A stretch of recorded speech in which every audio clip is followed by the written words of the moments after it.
every encounter she has with every person she sees is going to end up badly. It's just a question of how. This year's Academy Awards, if there's been one single nomination that's possibly been the most discussed and the most argued over and in some circles the most controversial, it would be Andrea Riseborough for a film called To Leslie, which made $27,000 in theaters before immediately going to streaming.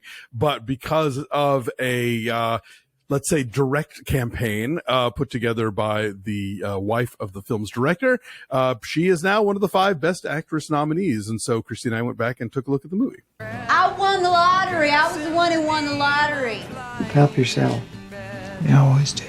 Yeah, we had to. There's no way that we could ignore this. I mean, it's so fascinating that this all happened. But also, Andrea Riseborough is one of the most incredible actresses working today, and she disappears into every role. She's always, always good, and she's tremendous here. We first see her in West Texas, and she is winning the lottery. She's won $190,000 in the lottery, and she's just a live wire. She's just pumped, and she's got this teenage son, and it all looks like it's going to be on the up and up, and drinks are on her from now on. And cut to 6 years later, she's by herself.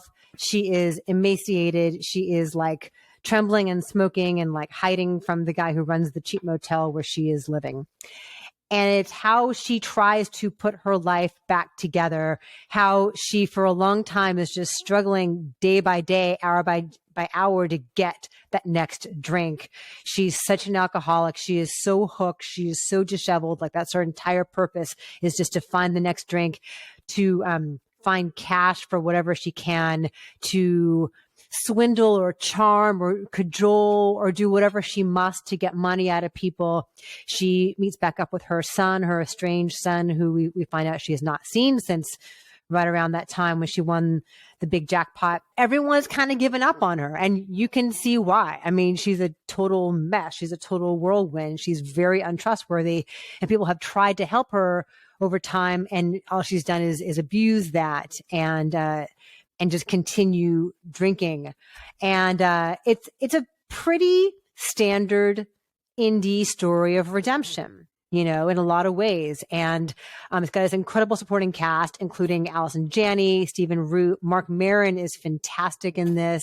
Andre Royo is lovely in a supporting role. But watching her from minute to minute try to navigate every situation and manipulate whoever she must is just fascinating. It's like it's all there on the surface.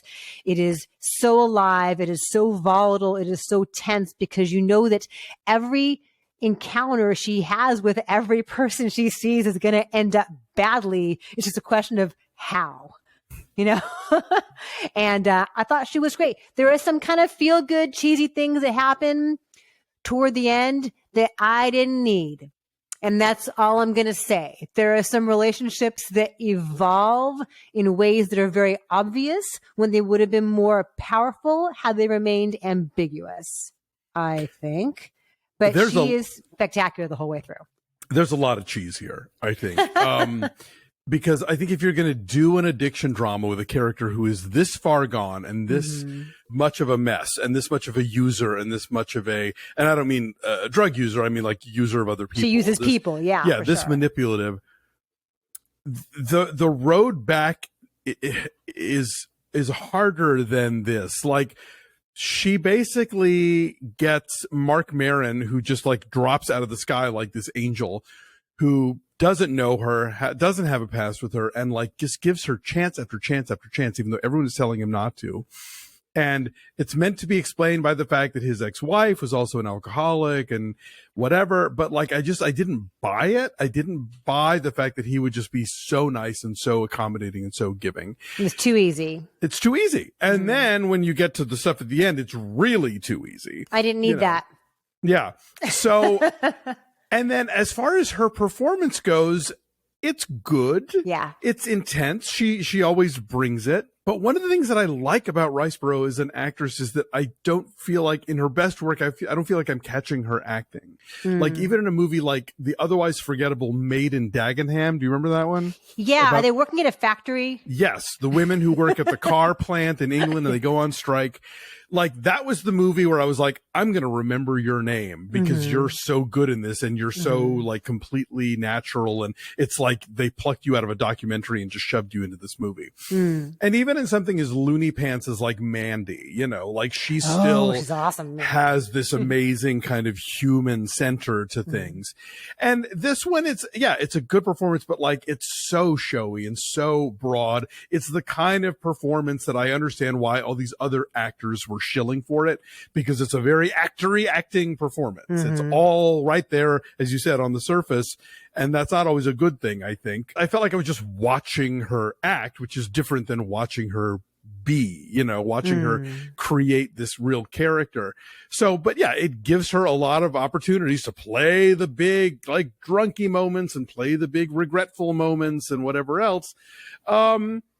But, you know, I don't know. I feel like my favorite Andrea Riseborough performances are different and better than this one. Well, and also it feels like it's so much of a pattern of like really glamorous actresses becoming disheveled to get the accolades, right? You think of like Halle Berry in Monsters Ball or like Charlize Theron in Monster. I was reminded quite a bit because of this kind of character of like Maggie Gyllenhaal and Sherry Baby.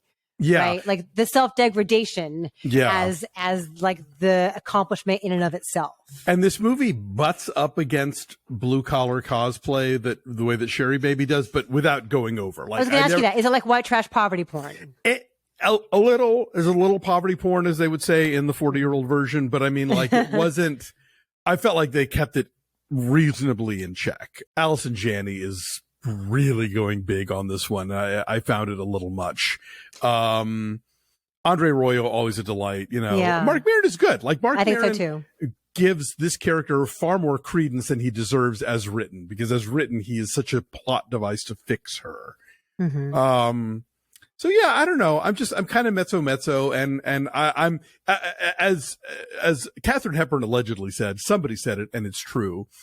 The right people get Oscars, but they almost never get them for the right roles.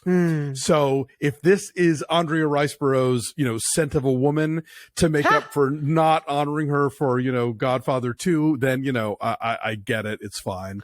But it's, this seems such a generic indie about an addicted person in so many ways that I was kind of shocked at how by the numbers it is. And, you know, give me Jenna Rollins and A Woman Under the Influence any day, you know? Yeah, no, I think there are some moments of emotional truth here. As far as like the plate spinning she does and like the lies that she tells and like the desperation of it on the earlier part of the film.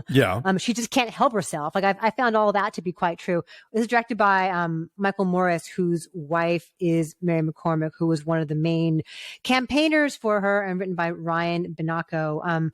I can see why everyone here was drawn to this, you know, but it is kind of standard as a film, as a story. It's very standard indie redemption drama. So I'm saying 7, and that's mostly just for her performance. Yeah, I said 6.8. I'm kind of the same. And I mean, like you and I have done, like you've done Gotham Jury and we've done Spirit Award Jury. Like we've seen this movie a bunch.